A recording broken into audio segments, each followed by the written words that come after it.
I'm a very big fan of Marvel movies. I have a Spider-Man poster to my right, and I'm a very big fan of Spider-Man. He is probably is my favorite superhero. And I know Spider-Man so far has had 9 movies, including Into the Spider-Verse. So I decided to write down, in my opinion, what are the 9 best Spider-Man movies of all time. And I rank them in order of my personal preference. This is my opinions, but I do want to know your guys' opinions down in the comments down below. So tell me in the comments down below, which Spider-Man movie do you think is the greatest of all time, and which one do you think is the worst of all time? I'm really interested in hearing your comments down below. So let's begin this off. And the worst Spider-Man movie, in my opinion, is The Amazing Spider-Man 2. Now, many people look at this and say like Andrew Garfield is probably the worst Spider-Man, and I'm gonna be honest, he kind of is. I mean, you can't compete with Tom Holland or Tobey Maguire. Tobey Maguire's the original, and Tom Holland is just absolutely perfect for the Spider-Man role. But Andrew Garfield wasn't that bad. I just feel like the storyline of The Amazing Spider-Man 2 just did not make any sense. They introduced Electro, then they killed Gwen off, and then there was supposed to be Amazing Spider-Man 3, but that never happened. It just seemed like that movie was just a whole crazy plot line. And then Spider-Man, at the end of the first Amazing Spider-Man, he said to his father that he was gonna stop talking to Gwen, but yeah, he still did. And imagine if he had kept that promise, Gwen would have still been alive. And I honestly think that in The Amazing Spider-Man 2, I don't really think that they should have killed off Gwen.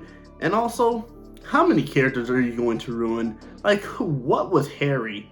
Like, seriously, the original Harry was perfect. No matter who the actor that plays him, no matter what he did, the original Harry was a good Harry in the Spider-Man verse. And Ned is a very good best friend to Spider-Man, and I can't wait to see him finally turn against Spider-Man eventually when we get into it. But the Amazing Spider-Man's characters were just all over the place, and some of them were just not good at all. I mean, we're going to get on into the first one, but the Amazing Spider-Man 2 is definitely, in my opinion, the worst Spider-Man movie of all time. At number 8, I hate to do this to Tobey Maguire. It's Spider-Man 3. If I had to say this, out of all 3 Spider-Mans, I'd probably say a majority of the fan base, and I do have some friends that are Spider-Man fans, so I'm definitely going to ask their opinion on this, but I'm going to say that out of Tobey Maguire's Spider-Mans, they're going to say the third one was the worst one, and the third one was the one that introduced Venom into the Spider-Man world. But still, Tobey Maguire, Spider-Man, and Mary Jane end up not being together or getting back together or wherever they are right now in the third movie. And he is just, after becoming Spider-Man, he's just acting like a selfish jerk and very self-centered, which I can understand. You're a superhero, but you can't let that go to your head. And especially after what Uncle Ben taught him in the first Spider-Man movie, I just don't really like the way this Spider-Man went. And to the fact that he did that with Gwen, in front of Mary Jane, exactly the way they did it in the first Spider-Man movie, was kind of a slap to the face. And from there, I could probably tell that Spider-Man and Mary Jane were probably not going to get back together. They also introduced Sandman. I believe Harry was supposed to become the Green Goblin, or did become the Green Goblin in this movie. Then Harry ended up dying at the end of the movie. So, in my honest opinion, I just don't really like Spider-Man 3, and I think it's the 8th worst Spider-Man movie of all time. At number 7, we have, funny enough, The Amazing Spider-Man. Now, this is to not say The Amazing Spider-Man wasn't a bad movie. I just don't think it's better than the movies I have it ranked above.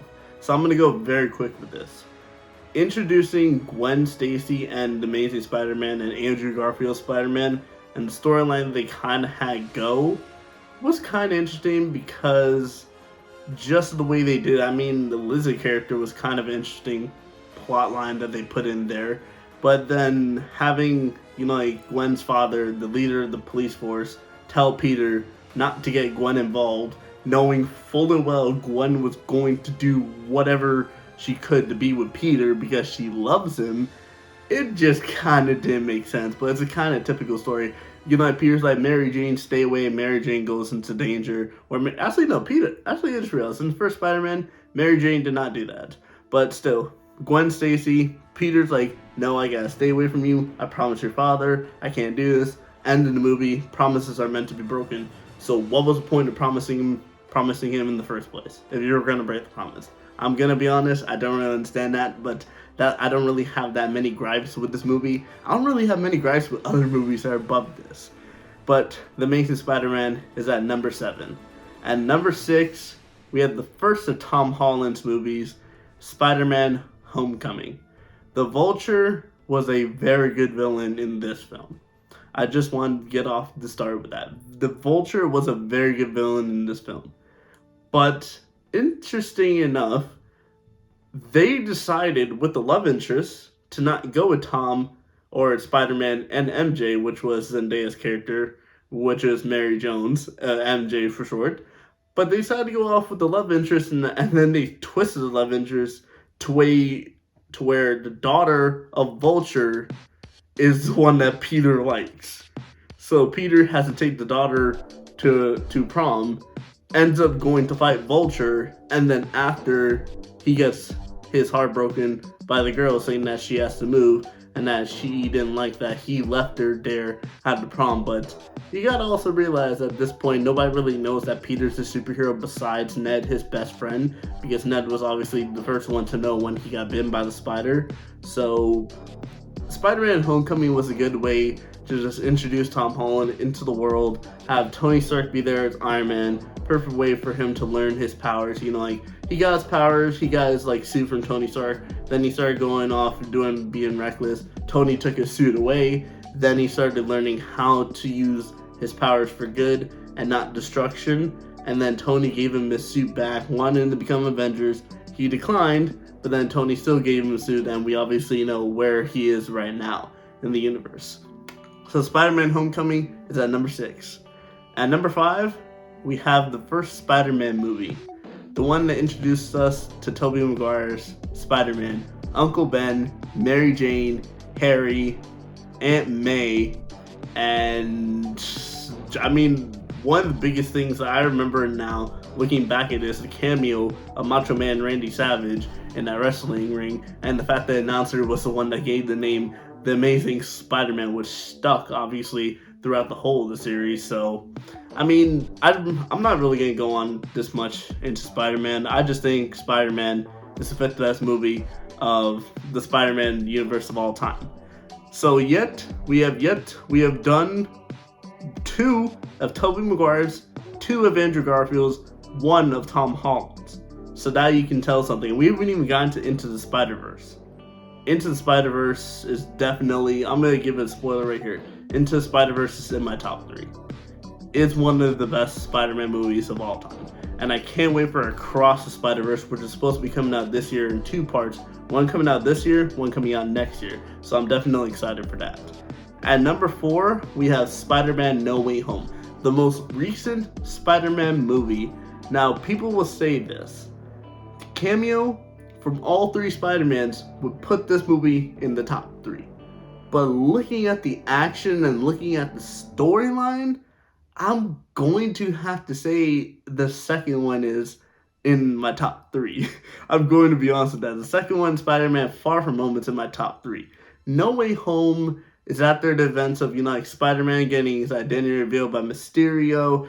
He has to go into hiding. Everybody knows who he is. Everybody hates him. Everybody's attacking him, and he has to find some place secure. He goes to Doctor Strange, asks him to reverse everybody's mind. Then he changes it to his friends, Aunt May, everybody in this, and they create a whole bunch of timelines where he has to go capture alternate creatures from the Spider-Man universes, from Tobey Maguire, from Andrew Garfield's Spider-Man universe, and send them back into their own universe. And then at the end, he makes a decision to make sure everyone forgets who Spider-Man, or everyone who forgets who that Peter Parker is Spider-Man, And then we see at the end of the movie that he's going to be the original type of Spider-Man, which is just your friendly neighborhood Spider-Man. And that's where we are right now. So it'll be interesting to see how they continue that.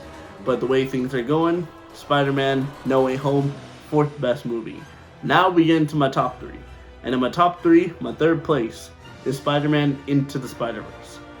This movie, when it came out, introducing a black Spider-Man was perfect. Was absolutely perfect. And when this movie came out, it was so popular. And I'm gonna be honest, for a majority part of the time, for the first year it was out, I didn't watch the movie. But I regret that now. Spider-Man Into the Spider-Verse is such a great movie.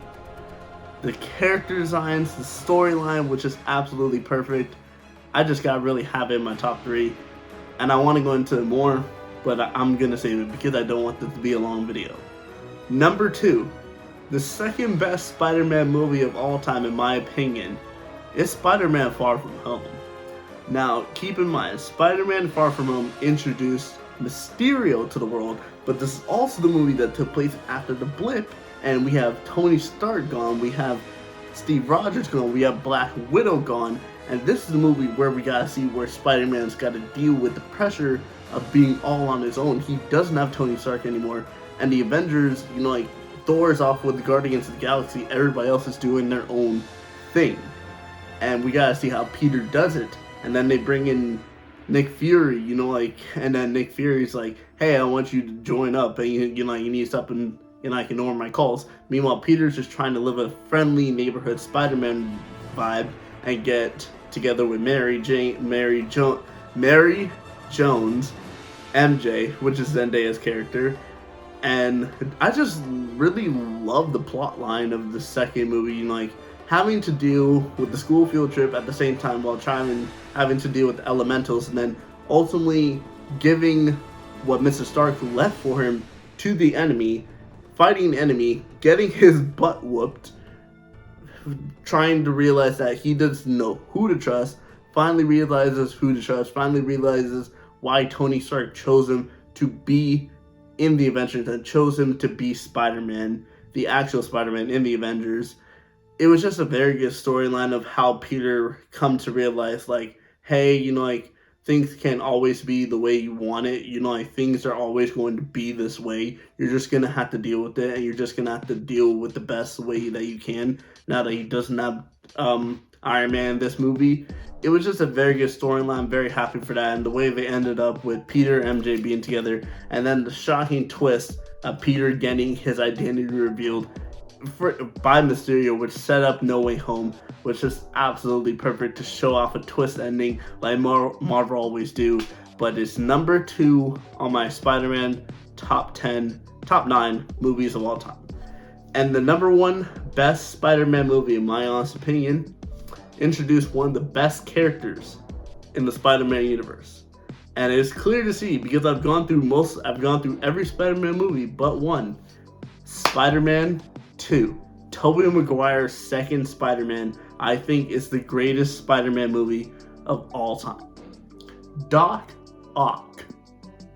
Oh my god, Doc Ock is such a popular character and such a good character. Green Goblin's very good also, but Doc Ock in that 2nd movie, they did Doc Ock perfect. Perfect. And then Peter trying to, realize, hey, if I get Mary Jane involved in this situation, stuff is gonna happen. And Mary Jane is confused at, who she wants to be with, because at the time she's with the astronaut, but she doesn't really, she says she loves him, but we all know we all know how she feels about Peter. But Peter's trying to keep her safe by not telling her his identity. He's kind of wearing where the current Spider-Man Tom Holland is, by keeping his his girlfriend at the time, his girlfriend right now, away from knowing who he really is. And I feel like the next Spider-Man movie is gonna just kind of pick up on the fact that where Spider-Man 2 was, but Spider-Man 2 introducing Doc Ock, having the Mary Jane and Peter's storyline, having Peter's storyline of where at a certain point he loses his powers, and then he gains his powers after learning what he has to do. And then we learn Harry finally learns who Spider-Man is and his best friend Peter Parker, him having to deal with that. And then him having that little side story of him, like talking to his father about becoming the Green Goblin and taking revenge on Spider-Man, which is absolutely perfect. So Spider-Man 2 is my official best Spider-Man movie of all time. So if you guys missed this list, at number 9, we have Spider-Man, The Amazing Spider-Man 2. At number 8, we have Spider-Man 3. At 7, we have The Amazing Spider-Man, the first one. At 6, we have Spider-Man Homecoming.